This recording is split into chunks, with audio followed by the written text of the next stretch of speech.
All right, ladies and gentlemen, welcome to Torah Studies.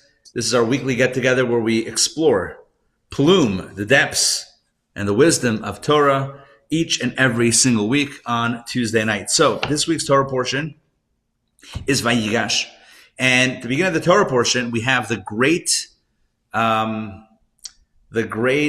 confrontation between the brothers Judah and Joseph, the two great titans. They were both mighty, they were both strong, they were brothers, although, of course, as the story goes, at least one of them did not know that. The information was a bit asymmetrical. So tonight we're going to speak about the aftermath of what happens after Joseph reveals his true identity to his brothers, because there's a lot to speak about in that regard. Okay, so here's where I want to pick up the story. I want to kind of pick up the general story arc and then focus and hone in on the relevant verse. Okay, here's how it goes. When the brothers who had sold Joseph as a slave 20 plus years prior, when they came down to Egypt to purchase food because there was a famine, unbeknownst to them, they were standing face to face with their long lost and long forsaken brother. And after a very long, protracted period where Joseph pretended not to be their brother, not to know them, and just be an Egyptian viceroy, second in command to Pharaoh, and someone who's very harsh in dealing with them, finally he reveals his true identity, as I mentioned a few moments ago. And the question is always asked by folks, why is it that he pretended not to be their brother? Why didn't he tell them right away, hey, guys, it's me. Good to see you, and hug it out. What was going on? Many answers are given. I think that one of the most poignant answers is the idea that he wanted to see if they had truly changed, their colors, to see if they had truly become better than the way they were, 23 years ago when they originally sold him as a slave. Here they would have an opportunity that he kind of orchestrates, Joseph orchestrates, where, the brothers could theoretically sell out their younger brother Benjamin, who is, accused of stealing the royal goblet of Joseph. And they could have easily said, all right, well, I guess he committed a crime, so he's on his own. And yet they stood up for their brother, who was also Rachel's son, the same mother that Joseph had, right, Rachel, and they stood up for him. And that kind of comes full circle. And when he sees that, he says, okay, here's who I am, I'm Joseph. The question is, what happens next? So famously, as he reveals his identity to his brothers, he says the following words, and I'll say it first in the Hebrew and then translate. Ani Yosef, I am Joseph. And then he says, Ha'od Avi Chai, is my father still alive? And of course, he's referring to their father, Jacob. And that itself is a subject of a lot of conversation and discussion, because throughout the entire narrative, the brothers were talking about, again, unbeknownst to them, they were talking to their own brother. They were talking about their father this, their father that. We told our father this and that. And so they were mentioning their father. So when he asks upon his confession of his identity, Ha'od Avichai, is my father still alive? The commentaries scratch their head, proverbially, and wonder, why is that question necessary? And the answer that's typically given is, it wasn't so much of an informational question. It was more of a kind of rhetorical question and one of wonderment. Like, how is it that he could still be alive? Meaning, how has he not been so adversely affected by the loss of, or the supposed loss of his son? It was more of like a statement of wonder. What is it that Yosef does right after that? So he says to his brothers, go back home to the land of Canaan, i.e. the land that will later become the land of Israel, and bring the whole family down. There's a famine in that land. There's a lot of food in Egypt. So come down to Egypt and let's all live together as one big happy family. 70 members strong. The Jewish family initially was 70 people, 70. And he basically says, send wagons and bring down the family and all the belongings and all the kids and the grandkids, and you're going to move down here. But as he sends his brothers out, he gives them provisions. And so that's where we pick up tonight's narrative in the story of the provisions that Joseph gives to his siblings. All right, give me a moment. Let me pull this up on my end and share it with you.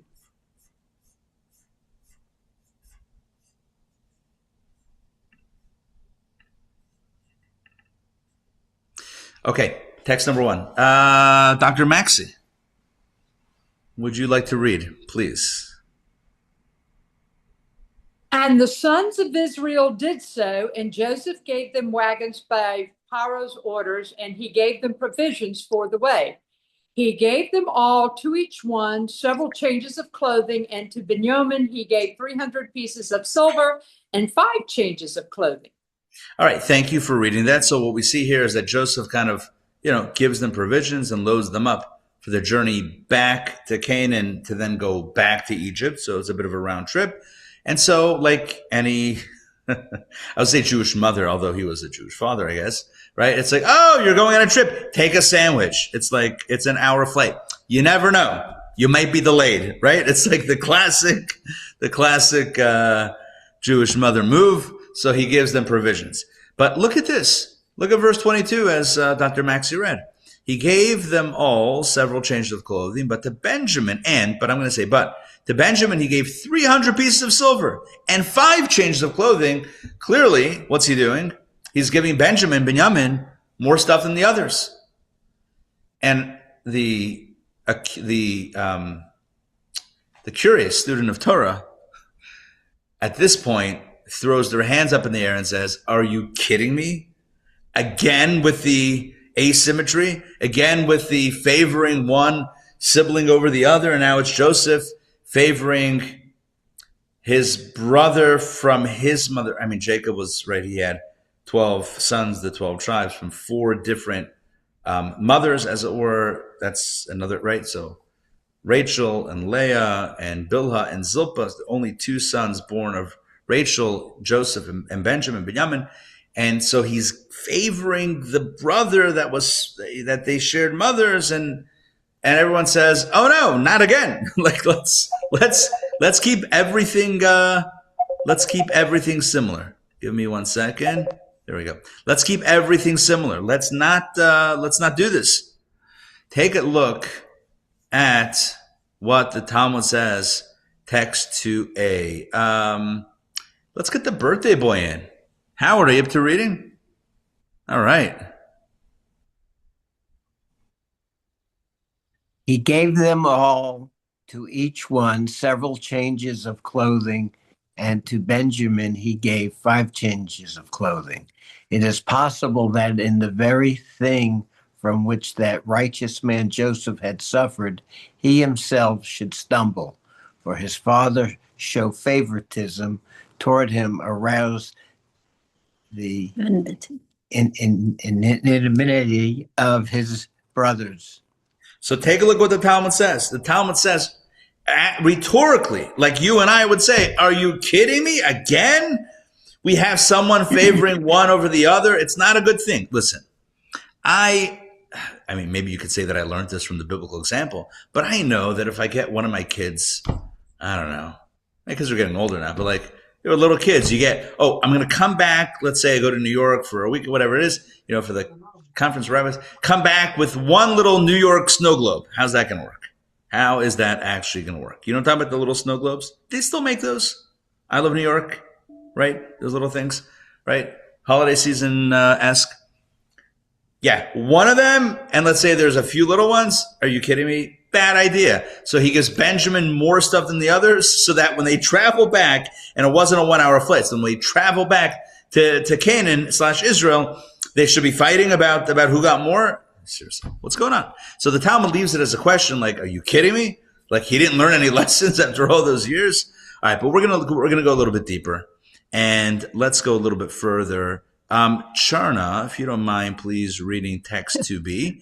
This is what the Talmud shares a very interesting insight. It's almost like a midrashic style insight as to the kind of the illusion, A-L-L-U, etc., the illusion of what that gift of the 5 garments to Benjamin really portended. Rabbi Binyamin Bar Yefet said he intimated to Benjamin that a descendant was destined to issue from him who would go out from the presence of the king wearing 5 royal garments, as it is stated, and Mordecai went forth from the presence of the king in royal apparel of sky blue and white, and with a great crown of gold, and with a wrap of fine linen and purple.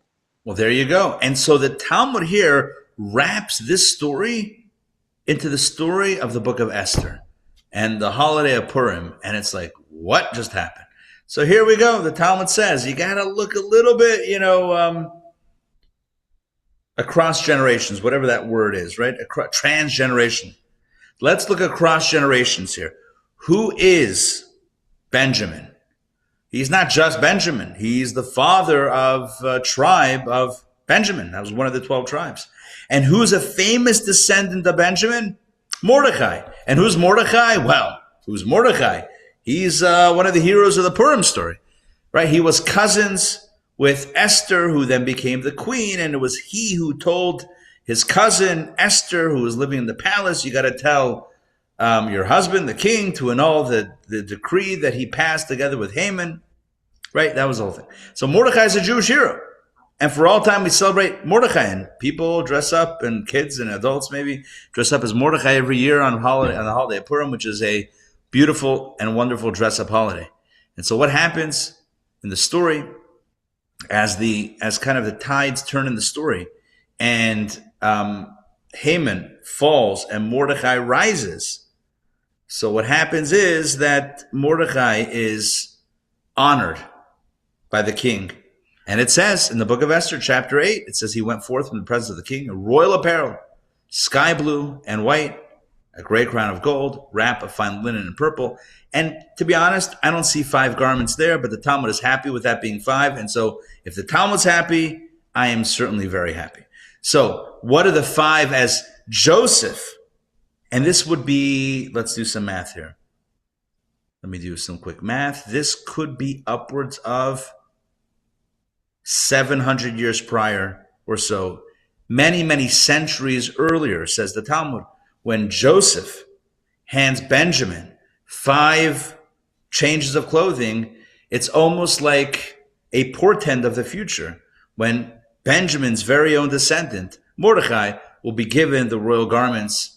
But just like Joseph, whose royalty in Egypt gives Benjamin the garments, so too one day will Achashverosh, the Persian king, give Mordecai the garments and honor him upon the fall of Haman and the rise of Mordecai and the salvation of the Jewish people.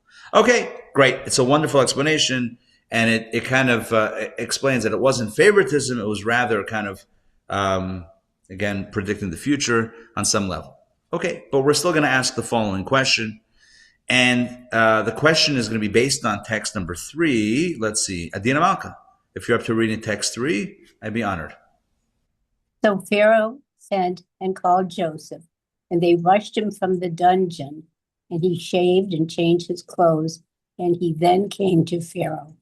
Okay, so as Joseph, and this is now years prior, when Joseph first, when he was a prisoner, and then he got taken out of prison to try to interpret Pharaoh's dreams. This is what led him to become viceroy. So what happens? The Torah says 2 things. They did 2 things. They, number 1, shave doesn't mean shave. They gave him a haircut. Vayigash really means a haircut. I don't know why it's translated shave. Give him a haircut. And they changed his clothes. So again, we see somehow an association with Joseph and clothing. He gave Benjamin the clothing for whatever reason. They changed his clothing. And I want to ask you a question. This is open to everybody here. Where else do we find a reference to Joseph and clothing? Where else do we find a reference to Joseph and clothing? When Potiphar's wife pulled his... Excellent. Right. Potiphar's wife tries to seduce Joseph, and Joseph refuses, and he tries to run away, but she grabs onto his clothing. Excellent. I have one more in mind. One more element of clothing or piece of article of clothing that Joseph was famous for receiving. But from his father. That's right. Right? The coat of many colors. or as Broadway would have deemed it, the Technicolor Dreamcoat, right? So Joseph is the whole story somehow, if you think about it, somehow revolves around clothing. The garment that his father gives him that arouses the jealousy of his brothers, and then the garment, the infamous garment that Potiphar's wife uses as proof that he tried to assault her, even though that's not really what happened. And then the clothing that he changed out of and into when he approaches Pharaoh for the first time to interpret his dream and then rises to grandeur. And then the clothing that he gives Benjamin. It's all about clothing. It's all about the clothing, says Neiman Marcus. But also, apparently, says the Torah. So what's the deal with the clothing? What is the deal with the clothing and Joseph? And so tonight, we will attempt to crack this code and explain the deeper significance of clothing vis-a-vis the great Joseph. So to understand this, we need to look a little bit closer at the difference between Joseph and his brothers. Clearly, they did not see things eye to eye. Clearly, there was at the very least, a lack of understanding between them. The brothers they wanted to kill him, and then they sold him as a slave, or they got rid of him. So clearly, they were not a perfect match. And so when you look at the teachings of Kabbalah and Jewish mysticism, so you quickly realize and you quickly learn that on a spiritual level, they had different types of souls, the brothers and Joseph. So I want to explore that for a moment with you and share some mystical insights. I think that the easiest way to go about this is by pausing for a moment and thinking about the vocation, the job that Joseph's brothers engaged in pretty much all their lives. What did they do? And this is an open question to everybody here. What did the brothers of Joseph do for a living? They were shepherds. They were shepherds. That's the answer. They were shepherds. Now, please understand that I'm about to express something. What you're about to hear is being spoken by a man who's never been a shepherd. Although I did once play a shepherd in a theater experience. I feel like I should probably take a moment and explain what I'm talking about. How old was I? I don't know, early 20s. I was single and living in New York City, living in Brooklyn actually. And I got a call from some folks in Montreal. They wanted to put on a very large scale production, as it were, of the Exodus story, appropriately called Exodus, for kids.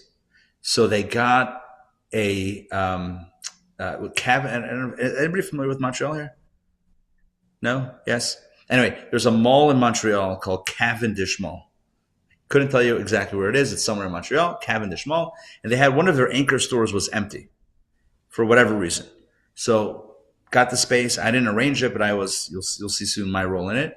So the organizers in Montreal on the ground, they took the space and they completely decked it out. We're talking about sets and backdrops and costumes and a script and like effects, special effects, basically to make it a kid-friendly version of bringing the Exodus story to life.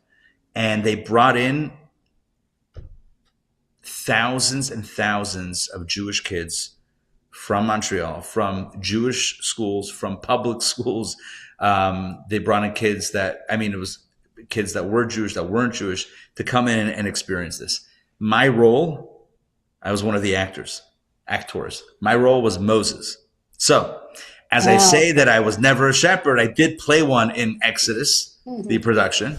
I actually carried a baby sheep. This is legit. I'm not making this up. I like to kibitz a little bit and joke, but I actually held a little sheep or a lamb. I'm not sure the difference. I held some sort of animal in my arms, and I had a staff. Anyway, that's true. So back to the story. To be a shepherd means that you spend most of your day in nature, in a bit of a serene environment. That's not to say that shepherding is easy. I don't know if it is or isn't. I'm assuming that there's a lot of work involved in it, but it's probably not the same as working on Wall Street or Silicon Valley or Madison Avenue or Rodeo Drive or whatever it is, it's probably not exactly the same. It's a little bit more serene, a little bit more peaceful. It's almost like if you were to design a job, and this is not me saying this, but this is the Jewish mystics, the Kabbalists. If you were to design a vocation, a job that would allow you the time to meditate and ponder and, connect with God and God's creation, you might just be a shepherd, right? It's a little bit easier. It's easier, not easier job, but easier to focus on maybe the more important things.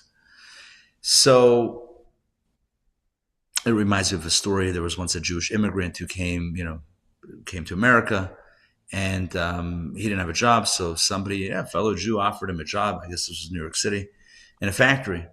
And soon he said, you know what, let me take you out of the factory, put you into the office, because I see you have, you're smart, capable, etc. So he worked in the office for a little bit, and then he tells the guy he quits. He wants to go back to the floor. He says, why? I'm giving you a better job, better pay, whatever. He's like, yeah, but I was doing the manual labor. I was able to keep my head. I was able to think about, I was able to think about God, think about, Torah and all that stuff. When I'm doing this office job, it's got my mind, it's my head's in it also. I don't. So for this guy, he preferred that. And I think it's an apt parallel to this, to the vocation of the tribes. They, the brothers of Joseph, they wanted a vocation that would be less taxing, less, spiritually, less mentally, less, less taxing on them, that they could be able to meditate in a serene environment. Joseph, on the other hand, look at Joseph. He ends up working as a slave in this guy Potiphar's home, and then he runs all of the affairs of Potiphar, and then he is sent to prison, and then he runs the prison. He's the warden's right-hand man, and then he's elevated to become the right-hand man of none other than Pharaoh, the king of Egypt himself. He's the right-hand man of Pharaoh, and he's running the economy and the food program for the entire country. Joseph is the opposite of the shepherd. The shepherd is someone who says, I don't want to be involved in the craziness. Let me do something in which I can commune with God pretty much all day in a peaceful and serene environment. And Joseph, by contrast, goes into the world, goes into the grind, goes into the finance, and that's where he is. He's in that world. And the truth is, they had different types of souls. Joseph had a different type of soul. Joseph was wired in that way, to the point that this is one of the explanations brought in the mystical texts as to why it is that when the brothers came down to Egypt, why it was that they couldn't recognize that man as their brother. So I'm going to share a text here for a moment. Take a look at text. Now we're just going to skip a few texts. Take a look at text 5a. I'll read this. And Joseph saw his brothers, and he recognized them, but he made himself a stranger to them. And he spoke to them harshly, and he said to them, where do you come from? And they said, from the land of Canaan, to purchase food. And then, here's the key verse 8. Now Joseph recognized his brothers, but they did not recognize him. And the question is, well, how come they couldn't recognize him? And Ramban, one of the classic commentaries, says the following: as soon as Joseph saw them, he recognized them and got scared that they might recognize him too. So he disguised himself. He put a turban on his forehead, covering part of his face, and changed his appearance. That's one opinion as to how Joseph was not recognized by his brothers. But there's a more spiritual explanation given in text 6a. This is the reason his brothers didn't recognize him. They assumed he was an Egyptian. The brothers knew that the forefathers were a vehicle for godliness, which is why they chose to be shepherds and avoided getting involved in worldly affairs. They didn't want anything to distract them from their unity with and attachment to God. The brothers lived the same way themselves. So when they saw Joseph busy running the government dressed in such a way, they naturally assumed he was just an Egyptian official. Let me explain this, or let me kind of repeat this, maybe in more clear and pointed language. To Joseph's brothers, what it meant to be Jewish, monotheistic, spiritual, virtuous, righteous, holy, meant that you couldn't take a normal job, right? You couldn't just be in the world. Like, that's antithetical to spirituality. And by the way, Lest you think this is some sort of outdated model, not so fast. How many faiths and traditions teach us that in order to connect with God, you have to go to the mountaintop and meditate and levitate and seclude yourself from reality? How many faiths say that you can't have a family, you can't have, a physical existence if you want to be close with God? Right? Many spiritual paths have this as a key doctrine. If you want to commune with God, you have to separate from the physical reality of the world. And so when the brothers saw Joseph, what does it mean they didn't recognize him? They couldn't imagine that this could be a Jew. They couldn't wrap their heads around the fact that this could be a holy person, a tzaddik, a righteous person. How could you be running a country, a vice president, as it were? How could you be this and that at the same time? It's incompatible. Incompatible. Or as the Princess Bride famously said, inconceivable. Right? Remember the Princess Bride? Right? It's absolutely inconceivable that you can have a spiritual connection while still being plugged into the economy and business and the world and a job, and it's not possible. And they said, we don't recognize him. On a deeper level, we don't recognize that this is possible. How can you say that, Rabbi? Look what they did. They expected him to be murdered and took his coat back with blood. I mean, I can't see them like that. See them like what? Oh, spiritual and holy? To that level. I mean, I hear you. So that's another class, which, yeah. by the way, come back soon and we'll teach it maybe as to what they were thinking and how they did what they did. That we have to save. It's a very good question for another class. The presumption that we're working on, and it may sound, I hear what you're saying, it may sound a little far-fetched, but let's roll with it tonight. At least for tonight, let's roll with it. The brothers were operating from a space of a sensitivity to holiness. I'm not saying vis-a-vis their brother and selling him, but I'm saying at this point, 20 years later, coming down to Egypt, they're operating from a space of we are shepherds. We are shepherds. Anyway, we are shepherds, and we've cracked the code to being plugged into God, and it means clearing away all distractions. And they see a guy who's clearly part of the distraction, and like, well, this guy can't be spiritual. It's no different than the guru, right? The guru who's like, hasn't spoken in 20 years, thinking about the guy in the suit and tie on Wall Street and saying, there's no way that guy has any notion of spirituality. That it would be the same type of judgment and perception. And by the way, I don't know what gurus think. I'll let you know, whatever. But, but like, I don't know what they think, or if they're judgmental, or at that point, then you're not judgmental. But like, it would make sense for someone that has chosen that lifestyle in order to be spiritual, to believe that if you haven't done that you're not spiritual. And so their perception is that Joseph can't be on their level. He's not the same. He's not the same as them. Dr. Max, you wanted to say something? Basically, my question was so eloquently stated by Doreen, but as a follow-up, then are you positing basically that at some level, after they did what they did to Joseph, that they experienced remorse and they did Shuvah and they had moved to a different spiritual plane? I mean, is that what you're positing? Either that, or that we have to understand the story of them selling their brother to begin with, which is an even more dramatic take. But again, Rabbi, not for tonight's class. Yeah. this is where I like to say he was sent, he was not sold. Oh, how many years have I missed this, Adina Malka? And Joseph says, you didn't sell me. I was sent by God on a mission. Exactly. Not sold, but sent. Good. So let's get back to this idea. So the brothers have a perception of what it means to be spiritual. Joseph, though we know, was a tzaddik, was a righteous person.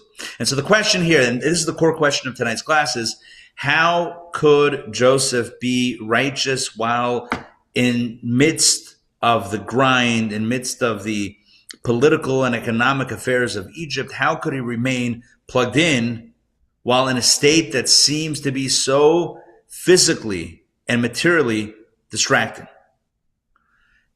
And here's the core idea.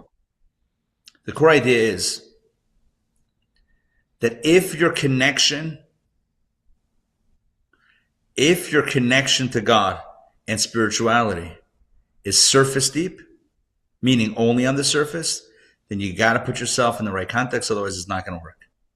But if your connection is all the way on the inside, if it's core, if it's all the way on the inside, then put that person in any context and they'll still be connected. You understand what I just said? Does that make sense? If the connection is only superficial, then guess what? It requires the perfect conditions. But if the connection is core and essential and deep, under any condition, it can survive. Give you an example. Friendships, relationships.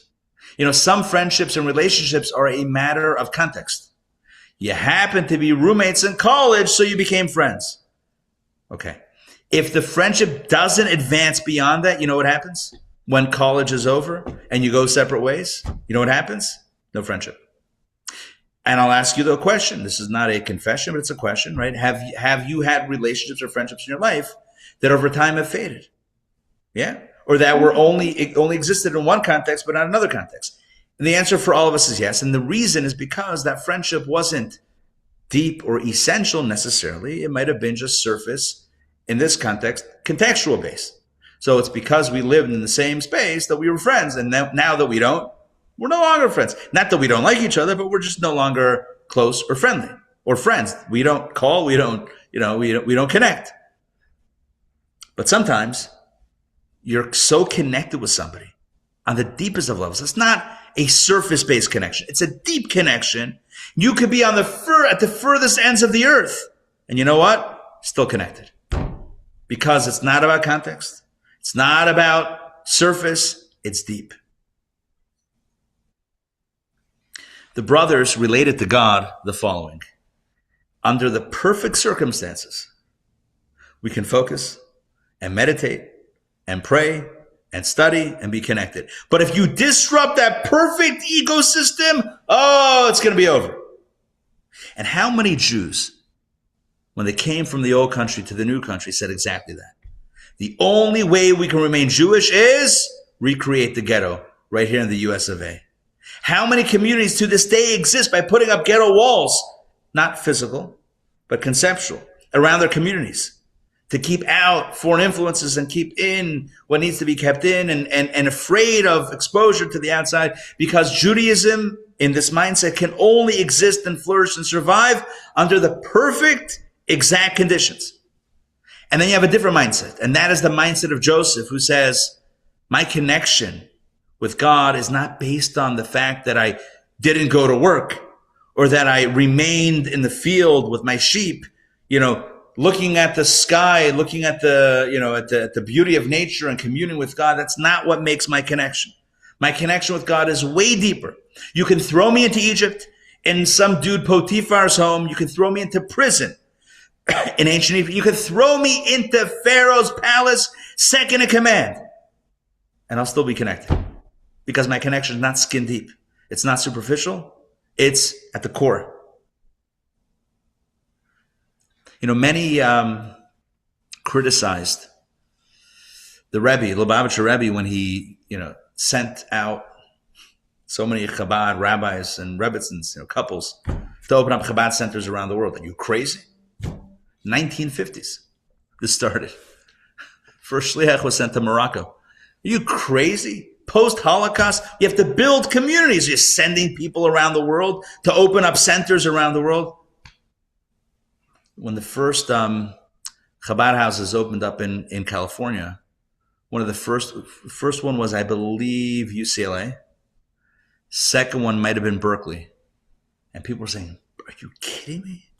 You're sending a young, impressionable couple, a rabbi and his wife, to Berkeley in the 1960s? Like, what's going to happen? It's like, to open up a Jewish center for the students? Are you kidding me? What kind of Jewish centers are going to look like after 5 minutes? It's going to be like You want to keep and maintain Judaism. You got to keep everyone together in the same, cloistered neighborhood. And the Rebbe's response was, yeah, that's true if your Judaism is skin deep. If your Judaism is only based on context, sure. But if your connection with your faith is all the way on the inside, then you can take that same person, throw them in, who knows where, Timbuktu, and there's Chabad there too. Throw them wherever. And you know what? Nothing changes. Nothing changes. Joseph was righteous at home, in Egypt, didn't matter. Joseph is our role model. We're not meant to live cloistered, secluded lives. Yeah, I have a question. Hold on one second. Okay. Judaism doesn't teach that to be connected with God, you have to, climb, like I said, go onto the mountaintop and learn how to meditate and levitate and silent, fasting. There's one day a year that we approach that approach. It's Yom Kippur. One day a year in which we wear white and we fast and we don't, this and that. The restrictions, one day a year. But you know what? That's only one day a year. 364 days a year, we need to be involved in the world. And what about our faith? What about our commitment? What are our connections, spirituality and God and Judaism, Yiddishkeit? What about all that? Take it easy. Have confidence in yourself. And so, again, I want to wrap up quickly because I have some stuff to tend to. So I want to kind of wrap up by saying the following. I asked at the beginning of the class, why is Joseph so connected with clothing? Why is the story of Joseph? His father gave him clothing. The brothers took it off. The wife of Potiphar took his clothing. They changed his clothing. When he went to Pharaoh, he gives his brother Benjamin 5 sets of clothing. You know what it all means? What it all means is, it doesn't matter what clothing you wear. What really matters is what's on the inside. Joseph had the garments, then he didn't. He had them, and he didn't. He had them, and he didn't 3 times. He had garments once, he lost it, had it, lost it, had it, lost it. Doesn't matter. Doesn't matter. It's not about the garments. It's not about the outside. It's always about the inside.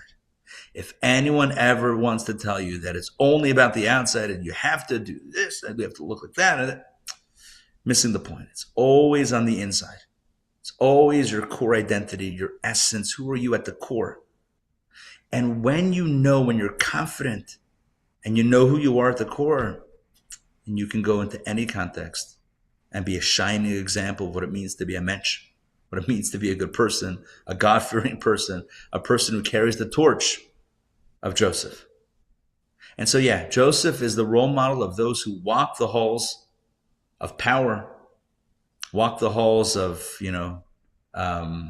wealth and success, and who maintain their integrity.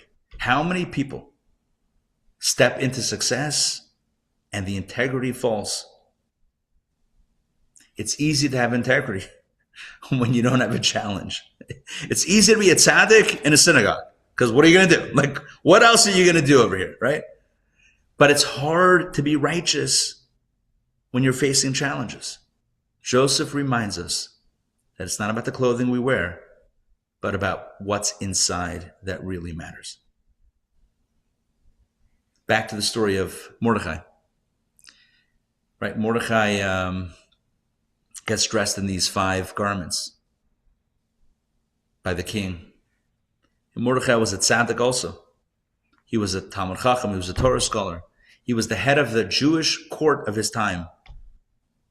And then he became part of the king's command, kind of like Joseph. And he is likewise the role model. Like Joseph had and gave 5 sets of garments to Benjamin. Benjamin's descendant, Mordechai, received 5 garments from the king. And it reminds us it doesn't matter what you wear. Mordechai in the palace may have had to put on certain clothing, or did or didn't. I don't know. I wasn't there. But it's not about the clothing. It's about who we are inside. And if we're confident, we can handle any challenge that comes our way. Just to connect this for a moment with parenting. One of the greatest things we can do for our kids is give them the inner confidence and the inner pride in who they are and the inner commitment to what's right. That no matter where they go, we send our kids, by and large, at some point they go off, right? I had the good fortune of having a few of my kids home, all my kids, but a few kids that are out of town coming home for part of Hanukkah. And what greater blessing is there to see them and to see them and to see their inner goodness shine, even when they're in different circles and even when there's other influences. And that's the greatest blessing.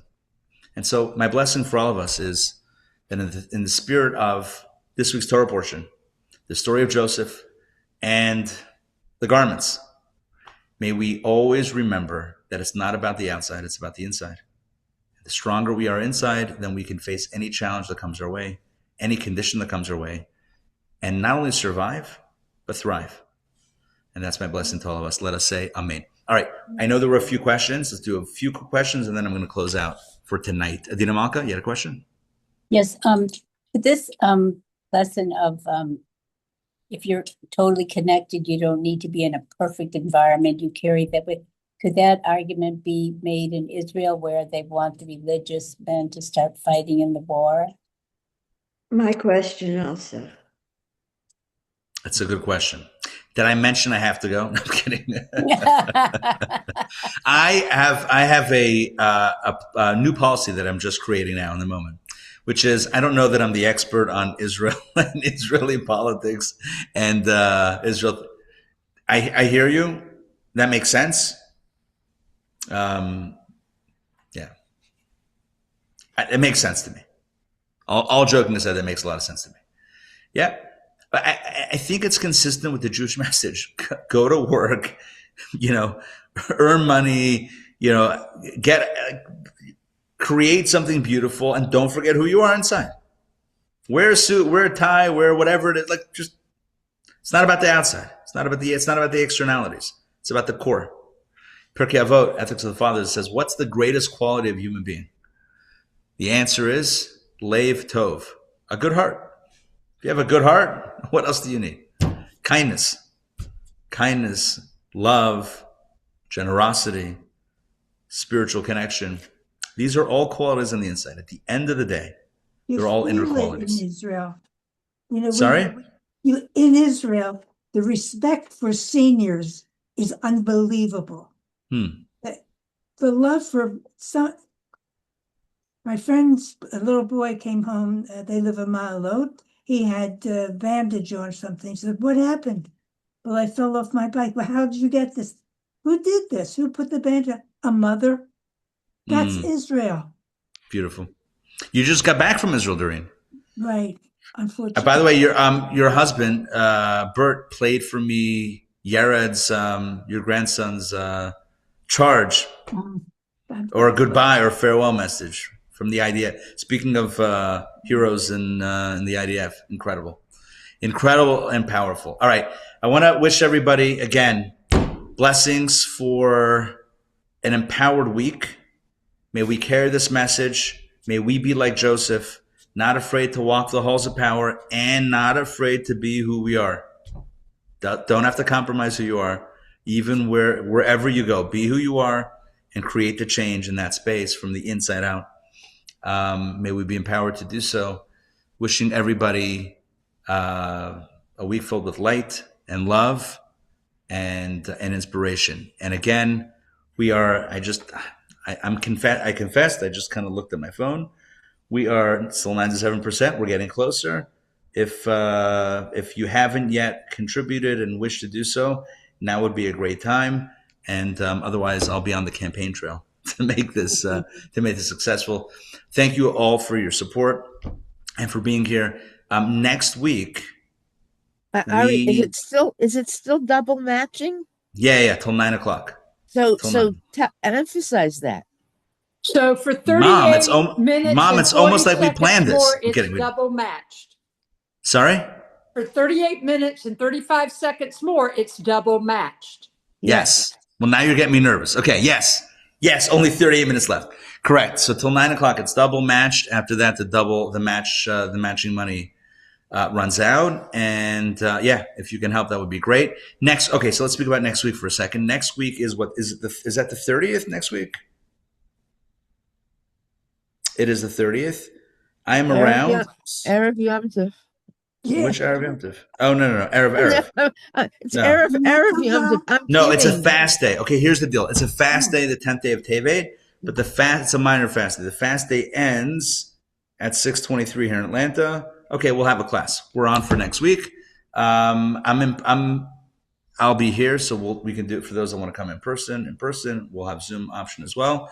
And that is that. Okay. Thank you, I would wish you a new year, but it's too early. We'll see you next week. Before then, God bless. Remember, it's the inside that counts, and we'll see you soon. Bye, everybody. Take care.